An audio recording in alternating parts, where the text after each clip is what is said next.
എന്താ മോളെ? ആ അത് അമേരിക്കൻ റൈറ്ററായ റോബർട്ട് ഡി കിയോസാക്കിയുടെ ഒരു പുസ്തകമാണ്. വളരെ നല്ലൊരു പുസ്തകമാണിത്. എല്ലാവരും വായിച്ചിരിക്കേണ്ടതാണിത്. ഇതിന്റെ റിച്ച് ഡാഡ് പുവർ ഡാഡ് എന്ന് പറയുന്ന പുസ്തകമാണ് ഞാൻ വായിക്കുന്നത്. കഴിഞ്ഞു അത്. പക്ഷെ കഴിഞ്ഞിട്ടും ഞാൻ ഒന്നും കൂടി റിപ്പീറ്റ് വായിക്കുന്നത്.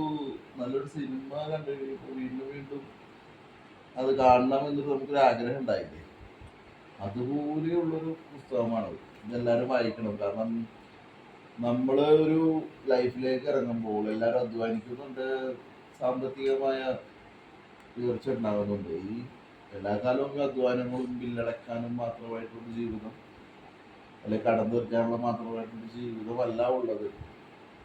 ശരിക്കും പ്ലാൻ ചെയ്തിട്ടുണ്ടെങ്കിൽ നിങ്ങളെല്ലാവരുടെ ലൈഫ് വളരെ നല്ലൊരു ലക്ഷറി ആയിട്ട് പോകും എന്നുള്ളതാണ് ഇത് കാണിക്കുന്നത്.